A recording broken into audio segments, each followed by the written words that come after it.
I don't know about you, but I can't believe that the end of the year is almost here. So here it is, the fourth quarter.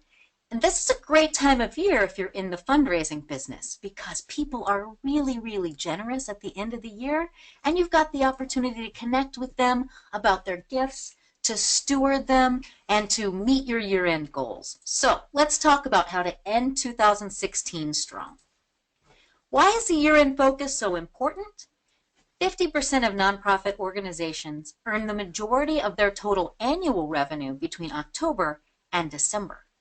79% of people would rather have a charitable donation made in their honor than receive a gift. The average person makes 24% of their annual donations between Thanksgiving and New Year's. So there's lots of potential for you around year-end fundraising. According to Blackbaud's Charitable Giving Report, the last 3 months of the year account for more than a third of charitable giving. This is your chance to make sure that you retain your donors.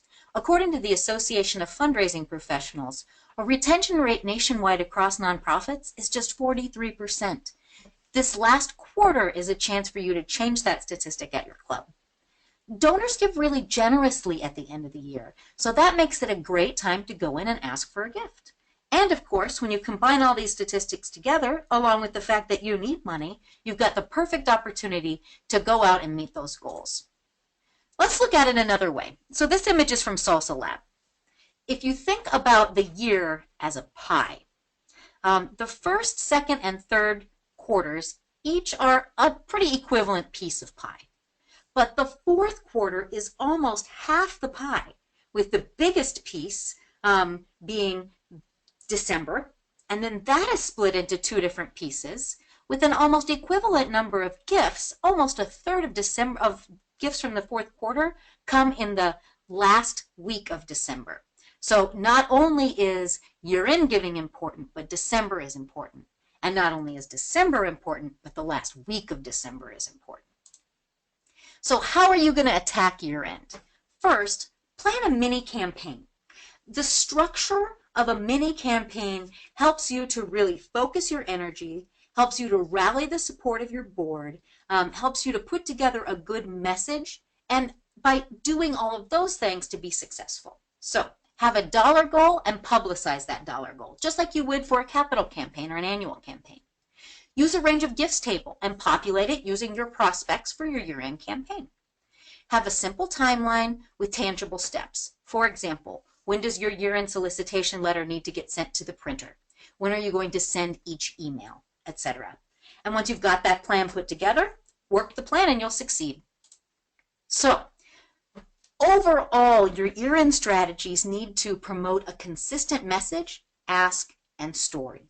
It's hard for us in the Boys and Girls Clubs because we do such a variety of important things.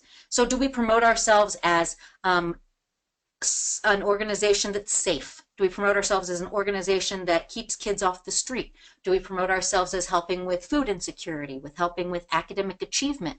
Well, it's too much for us to try to promote everything we do. So pick a few things and consistently promote that message. So let's say, for example, you've decided that your year-end message is going to focus on your role in preventing food insecurity. So you would continually tell stories and have an ask that all feed into your role feeding kids. You will have a story about a club kid who was affected by your meals program in a positive way, and you'll continue to tell that story over and over and over in different pieces of communication. You're going to make your messaging year-end succinct, direct, and powerful, and you need to repeat it often. It may seem redundant that you're saying the same things and having the same stories in social media and in emails and blah, blah, blah, but not everyone consumes every piece of communication that you put forth.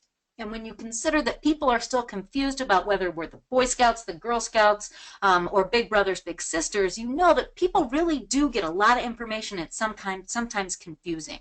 So the more we repeat that information, the more we're likely to have people understand it and act upon it. So focus on 3 key areas in your year-end campaign.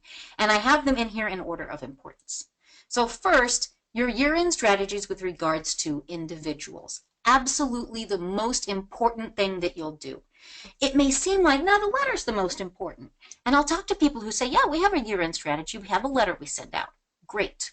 But one good donor pays for more donations than a whole bunch of letter donors, right?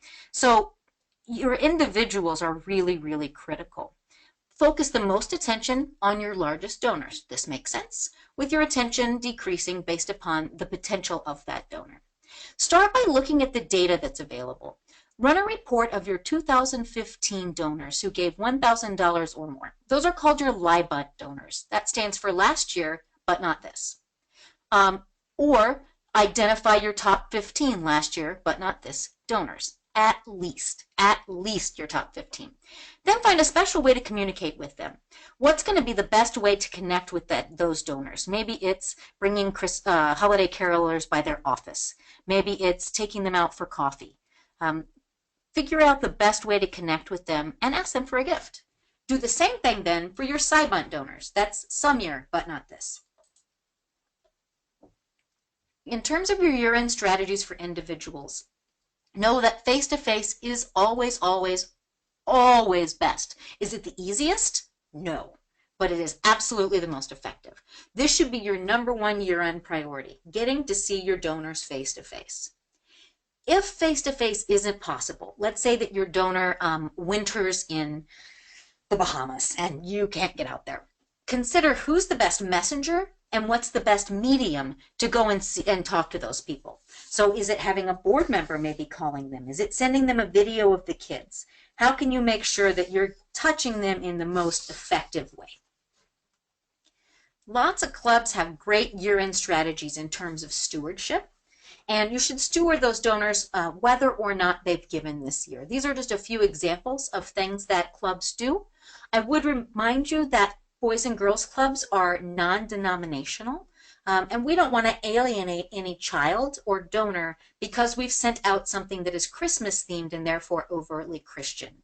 So holiday carols like Frosty the Snowman and Jingle Bells are a better fit. Pictures of snowflakes and snowmen and snowwomen and holiday greenery are all a better alternative to Santa Claus and Merry Christmas. There are lots of great things that you can do with the kids that are great programming for the kids and a great way to reach out and touch your donors. So we're going to steward the year end. We're going to steward donors at year end. We're going to visit donors who haven't made a gift yet and give them an opportunity to invest. Next, your mailing. Now we have another webinar coming up about year-end mailing strategies. So I'll just briefly say that you want to be sure that your letter is personalized, relates to the donor, that it's impactful, emotional, and eye-catching, and focuses on being impactful, emotional, and eye-catching more so than it focuses on being long and winded and wordy. Reply card and envelope are absolutely essential. If you don't have those, there's no point in sending a letter. Again, a consistent message throughout all of your communications, and you want to repeat the ask multiple times in the letter. Much as we wish it was true that donors did read everything we wrote in our letters, we know it's not. So the ask needs to be in there over and over and over. That's the whole point of the letter, so don't bury it in the letter. There are great resources on marketing.bgca.org in terms of writing that year-end letter, and more on that in just a moment. But the letter is really, really important. The best time for your year-end letter to land in mailboxes is right after Thanksgiving. If it lands on or right before Thanksgiving, it's probably going to end up shoved in a pile of mail and possibly never acted upon. In terms of your online strategies, year-end donations increase online as well. So it's important to go ahead and have some online appeals. So this is your email, Facebook, and Twitter messaging, where you're asking for gifts at the end of the year in electronic media as well. So the whole point of your emails, your tweets, and your Facebook posts in terms of asking is to direct traffic to your web page. So if you're constantly directing people to your web page, be sure that your web page is accomplishing what you want as a medium for making gifts. So start by trying to be your donor. What happens when you make a gift? via your webpage? Is it possible? Is it difficult? Can you find the donation page? I love to do experiments where I try to see if I can make donations to clubs' web pages and what happens, right? Do I hear back? Do I get a thank you note? Can I even make a gift? And I would say about half the time I can't. Either they're not mobile friendly, or it's impossible to find the giving page, or there are broken links, or there's no web page at all. So since you're trying to direct people to the web page, be sure that the web page is as easy to give on as possible. You might even make your funding page your landing page for just the last week of December. Or if you get a lot of hesitation about doing that from other colleagues in your board, maybe even just the last couple days of December, because then when people go to your webpage, they're going to be reminded to give. Ask on your webpage. Be sure that the give button is prominent and on every single page. Email. You need to send out multiple email messages. It's what your competition is doing. It's how you're going to get people to remember you, be top of mind, and make those gifts. So send multiple messages in which you are repeatedly asking for support, and in which you're using the same theme, the same verbiage, the same story, the same statistics and facts as you have in all of your other year-end messaging. Some email strategies. Be sure to time your email asks strategically. First, send in advance of your appeal letter. So you've sent a message, you're getting people started thinking about giving to you, and then the letter hits.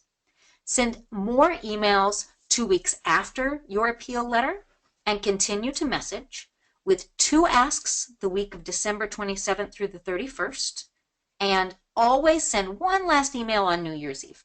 Because there are a few people out there who are trying to make those last-minute gifts. So go ahead and ask on New Year's Eve, and be sure that you are someone in the development office is available on New Year's Eve to receive gifts. Those holidays are when we get people calling in.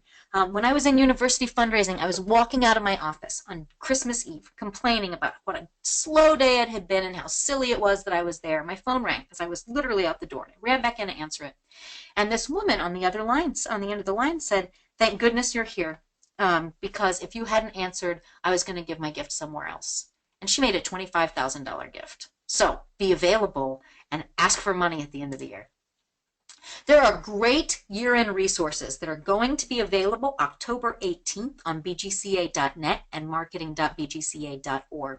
Here are a couple of previews. These are really beautiful, really well done resources. They'll include email messages that you can send, some things around Giving Tuesday, a letter that you can send out, and they'll all have kind of this theme: change the world this holiday, start with the child. It's really beautiful.